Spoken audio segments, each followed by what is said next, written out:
Hello and welcome दोस्तों, स्वागत है आपका हमारे यूट्यूब चैनल में। दोस्तों आज की इस वीडियो में हम बात करने वाले हैं बीए थर्ड ईयर सोशियोलॉजी के सेकंड पेपर के एक इंपॉर्टेंट क्वेश्चन, जो कि है जनजातीय कल्याण में सरकार की भूमिका का वर्णन कीजिए। यानी कि सरकार जो है वह किस प्रकार से जनजातीय लोगों का कल्याण करती है, उनका मदद करती है। तो चलिए वीडियो शुरू करते हैं और देखते हैं कि सरकार की क्या भूमिका है जनजातीय कल्याण में। तो यहाँ पर जो दिया गया है, जनजातियों के सामाजिक, आर्थिक, राजनीतिक स्तर को उठाने के लिए सरकार ने अनेक उपाय किए हैं। यानी कि जो जनजातीय लोग हैं उनकी सामाजिक स्थिति को, उनकी आर्थिक स्थिति को, उनकी राजनीतिक स्थिति को जो है ऊपर उठाने के लिए सरकार ने जो है बहुत सारे उपाय किए हैं, जिनका अध्ययन इनमें हम लोग करेंगे। भारतीय संविधान में ऐसे अनेक उपबंध हैं जिनके द्वारा कल्याण की बात कही गई है और उनके हितों को सुरक्षित किया गया है। यानी कि भारतीय संविधान में जो ऐसे अनुच्छेद हैं, ऐसे आर्टिकल्स हैं जो कहते हैं कि जनजातियों की कल्याण होनी चाहिए और उनके हितों की सुरक्षा की जानी चाहिए, जिनमें से है अनुच्छेद 275। अनुच्छेद 275 के अनुसार केंद्रीय सरकार राज्यों को जनजातीय कल्याण एवं उनकी उचित प्रशासन के लिए धन देगी। यानी कि केंद्र सरकार का ये काम है अनुच्छेद 275 के अनुसार कि वह राज्य सरकारों को जो है पैसा दे, धन दे, जिससे कि जो है जनजातीय कल्याण और उनका प्रशासनिक उचित प्रशासन स्तर हो उनका, यानी कि जो लोग जनजातीय लोग हैं उनका जो है विकास हो सके। इसके अलावा अनुच्छेद 390 और 332 के द्वारा लोकसभा और राज्य विधानसभाओं में उनके लिए स्थान आरक्षित किया गया है। यानी कि एक सीट समझ लीजिए बुक कर दिया गया है लोकसभा और राज्यसभा में। उस सीट पे जनजाति लोग केवल बैठेंगे या जनजाति लोग जाएंगे, दूसरे लोग नहीं जाएंगे। तो उनके लिए ये सीट जो है आरक्षित किया गया है। 5वीं अनुसूची में जनजातीय सलाहकार परिषद की व्यवस्था की गई है, जो कि इनके हितों की सुरक्षा करती है। और 5वीं अनुसूची जो है संविधान की, उसमें जो है इनके लिए, जनजातियों के लिए सलाहकार परिषद की व्यवस्था की गई है, जो इनके हितों की सुरक्षा करे और इनके हित में अच्छा कार्य करे। तो आगे देखिए, इन विभिन्न संवैधानिक प्रावधानों के अतिरिक्त सरकार ने विभिन्न विकास कार्यक्रमों को लागू किया ताकि उनकी स्थिति में सुधार आ सके।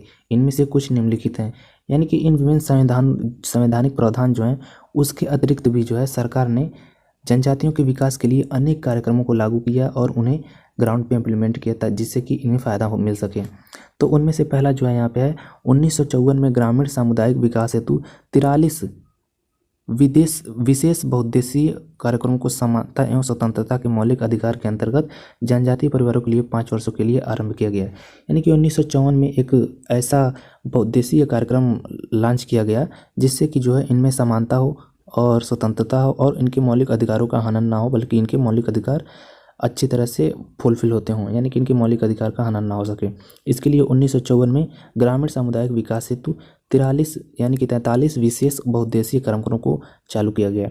उसके बाद 1957 में, यानी कि 1957 में 3 साल बाद ही इन योजनाओं को आदिवासी विकास खंडों के अल्प गहन मॉडल या गहन विकास मॉडल द्वारा प्रतिस्थापित किया गया। यानी कि जो ये ग्रामीण समुदाय विकास हेतु 43 बहुउद्देशीय कार्यक्रम थे, इनको जो है गहन विकास मॉडल के नाम से प्रतिस्थापित किया गया और ये आगे चलते रहे। उसके बाद 1961 में जो है, तीसरा देखते हैं हम लोग, 1961 में जो है ढेबर आयोग की सिफारिश पर आदिवासी विकास खंड को विकास के माध्यम की इकाई माना गया और इस योजना में जनजातियों को 40% आबादी को समाहित करते हुए इसको लगभग 500 खंडों में समाहित किया गया। आयोग की अगर बात करें तो आयोग वो होता है, मतलब अगर किसी भी बड़े विषय पे अगर किसी भी कोई भी नेता हो या कोई भी पार्टी हो या कोई भी सरकार चल रही है, उसमें आयोग बनते हैं।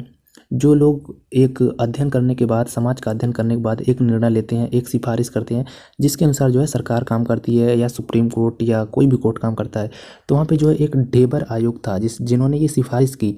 इस आयोग ने सिफारिश की कि आदिवासी विकास खंड को विकास के माध्यम की इकाई माना जाए और उसे माना गया।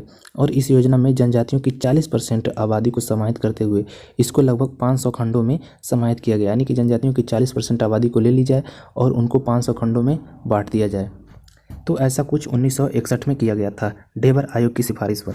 अगला देखते हैं, सीलू आओ समिति की सिफारिशों के अनुसार 4 राज्यों में जनजातीय विकास एजेंसियों को प्रारंभिक योजनाओं के रूप में शुरू किया गया।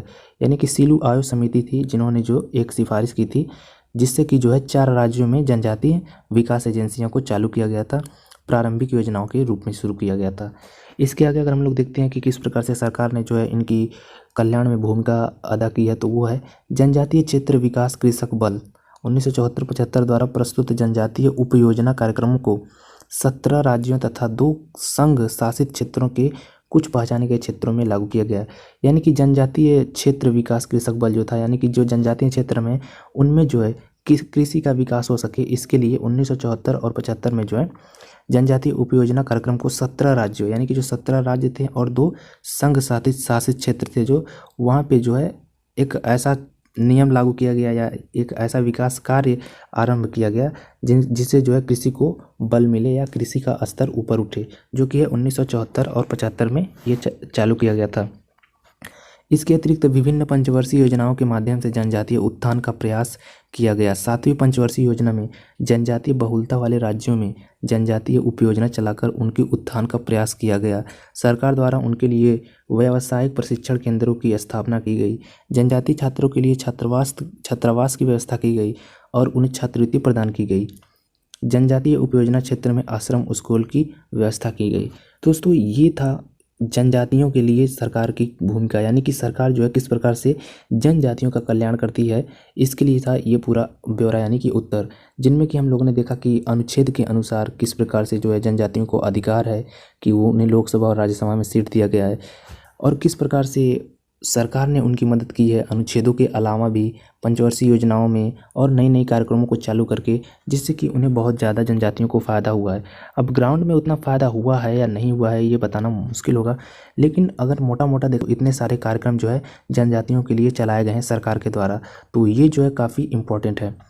तो उम्मीद करते हैं आपको जनजातीय कल्याण में सरकार की भूमिका का वर्णन जो है अच्छी तरह से समझ में आ गया होगा और एग्जाम में आप इसे अच्छी तरह से लिख पाएंगे, क्योंकि सरकार की जो भूमिका है वो यहाँ पे पूरी तरह से वर्णित की गई है कि सरकार ने जो है क्या क्या जनजातियों के कल्याण के लिए किया था। तो मिलते हैं आपसे नेक्स्ट वीडियो में, तब तक के लिए आपका वीडियो देखने के लिए धन्यवाद।